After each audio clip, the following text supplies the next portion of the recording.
Hi, my name is Julia Grazenda, and today I'm going to be teaching you about significant figures. We're just going to be jumping right into the rules of significant figures. There's 4 of them, and all of them serve a very important purpose.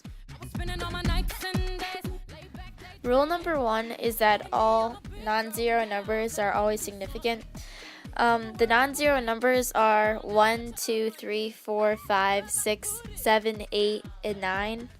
An example is 48,923.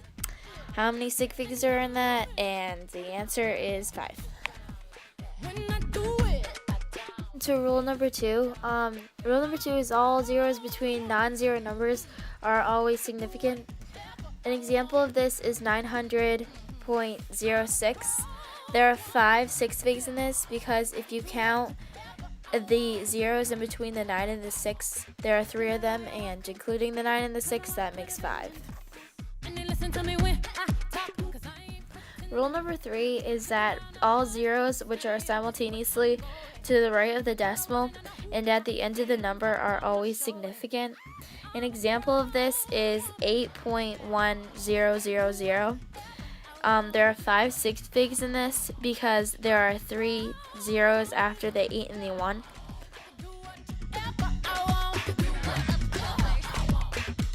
Written decimal point and are in a number greater than or equal to 10 are always significant. An example of this is 501.040. There are 6 sig figs in this number even though the 0 comes after the 4. The difference between exact numbers and measured numbers is that basically exact numbers can be counted and measured numbers are numbers that can be obtained by a measuring device. For example, an exact number would be like if you had 2 brown horses, and a measured number would be if you had like 2 cups of water.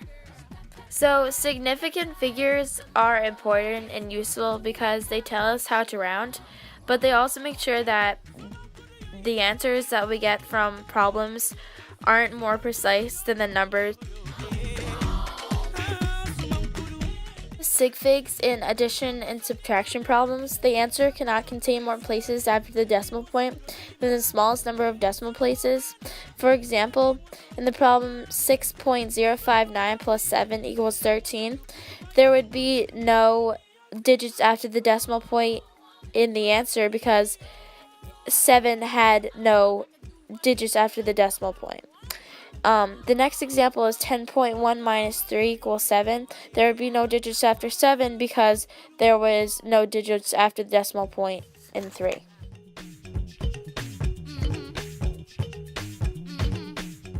And contain more sig figs than the number with the least amount of sig figs. So for example, 3.12 times 2.6 equals 8.1, and 8.1 only has 2 sig figs in it because 2.6 only had 2 sig figs in it, and 2.6 had the least amount of sig figs through the problem. And the next example would be 62.4 divided by 2.2 equals 28. And the reason that it's only 28 would be because 2.2 was only 2 sig figs, while 28 is only 2 sig figs.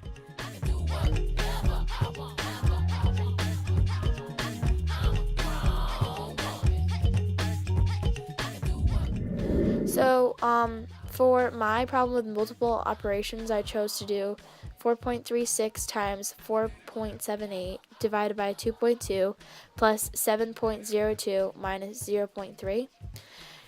And in order to do this correctly, you would have to follow the order of operations, which is you would do the problems in the parentheses first, and then complete the exponents, and then multiplication and division, and then finally addition and subtraction. So for step number 1 of this problem, you would do 4.36 times 4.78 equals 20.8. And then for step number 2, you would do 20.84 divided by 2.2 equals 9.5. And for step number 3, you would do 7.02 minus 0.3 equals 6.7. And for step number 4, you would do 9.5 plus 6.7 equals 16.2. And that is the answer using sig figs. And in steps 1 through 4, you would have to do sig figs for every single one of those operations.